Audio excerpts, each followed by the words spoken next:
You are training for life. Let's talk about this a little bit. You are training for life when you are sticking to your routines, when you're doing that daily workout, when you are doing activities of self-inflicted adversity.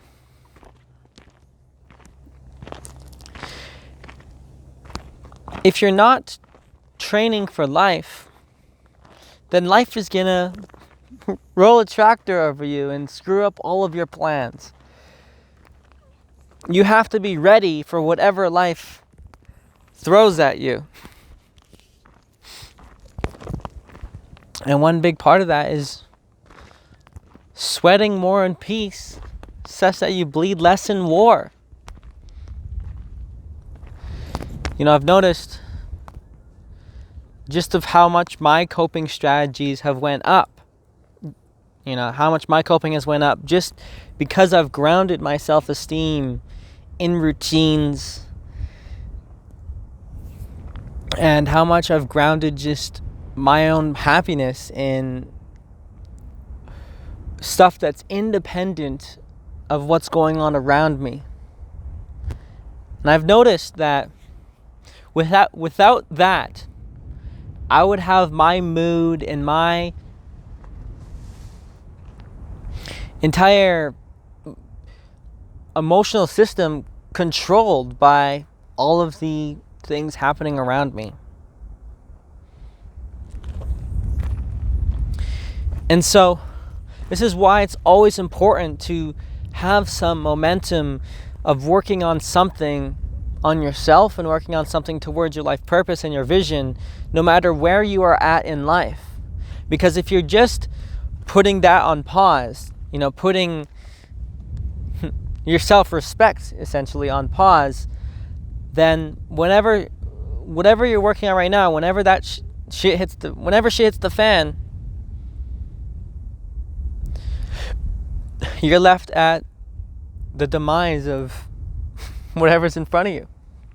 But if you have cultivated a vision for yourself, a life purpose, and you've constructed one for yourself, then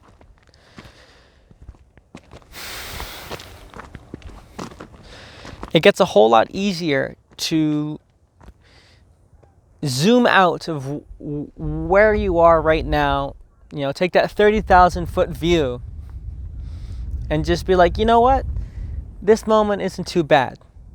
And this too shall pass. But I wouldn't be able to say that to myself, let alone believe it or have it felt in my emotional system, if I actually wasn't doing the work.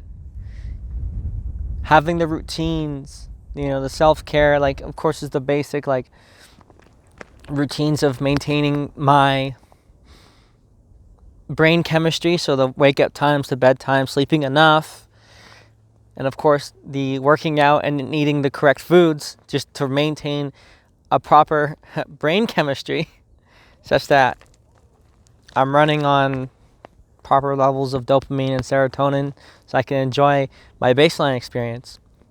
But then there's also the second part of it, beyond the direct experience, is all the stories that you've written around grounding this direct experience right now. Life is like two things. There's the direct experience that you have right now, and then there is the stories that you write yourself into. Two people can have the exact same direct experience, and one guy can have an amazing time, and then the other guy can just be having the worst day of his life, simply because of the story that he perceives himself to be in. And I've noticed this. I've had a very interesting opportunity to relive certain scenarios in my life in different ways. And And what makes it different is not the action necessarily, but how I look at it and the perceptions. And that perception shift changes how I feel, and overall changes how I act as well.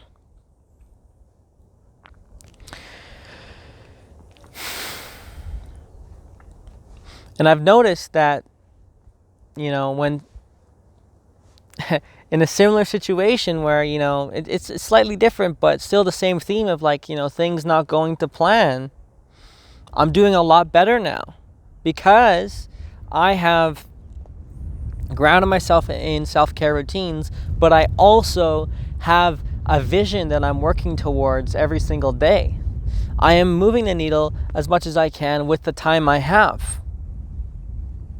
And that is something important that I believe everyone must ground themselves in eventually at some point in their lives. Because if you don't have this one overarching narrative of a life purpose, and a vision, and you're not training every single day, then whatever happens in your life is just gonna run a train on you.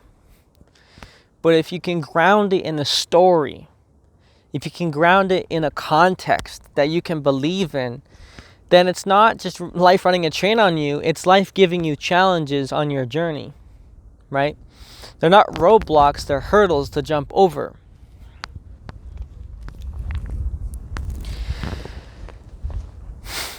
And so when we are doing these practices of meditation or working out or restricting calories or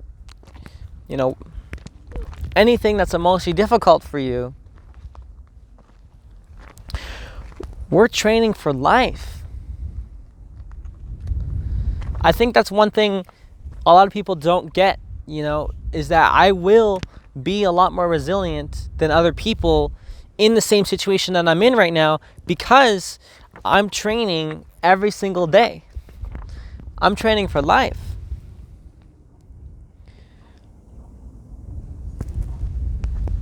And so, the lighting isn't optimal here. And so,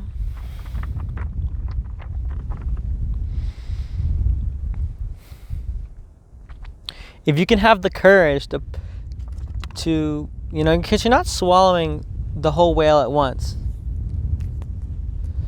You're not swallowing the whole whale at once when you're doing these self-inflicted adversity routines and these challenges. But you are swallowing the whole whale at once if you don't do them and then if you just let life happen to you. A lot of us will not prepare. We will not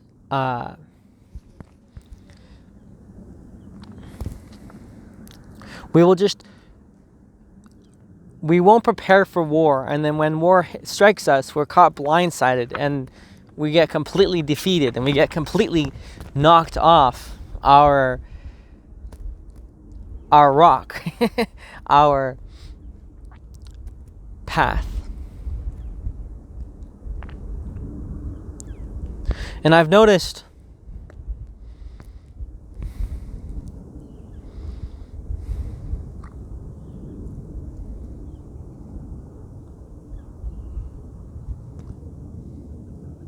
that for those that are resilient, it is those that are training every single day. They're doing the inner work. They're not only, doing the daily routines and the daily practices. Sticking to that commitment is huge. You're way above anybody, way ahead everybody else just doing that alone. But then you're also actively working through your inner demons. You're actively working towards achieving greater clarity. You're actively working towards releasing all of your traumas and processing all of those.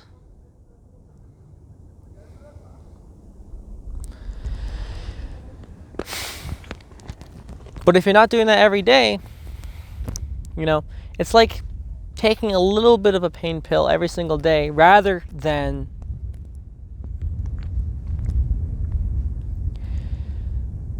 having the whole vial of pain injected into you at once, right? For something bad happening, right?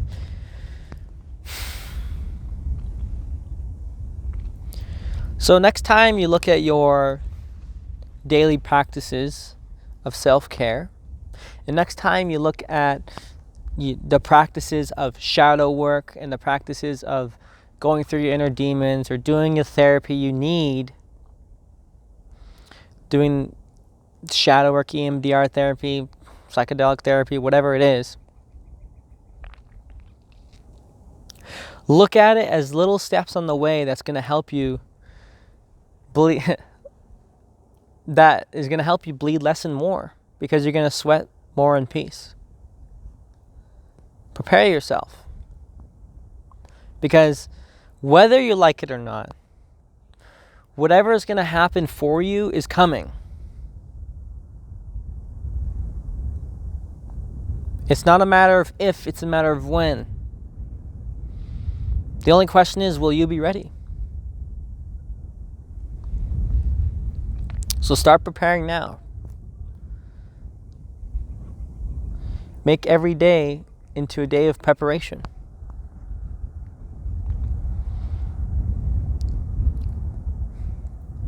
Make a pre-mortem plan, right? Before everything hits the wall, make a plan for stuff to hit the wall. How am I going to manage it all? How am I going to strategically design my life such that when things go awry, I'll be ready? And with that, I'd like to thank you for watching, and I will see you in the next one.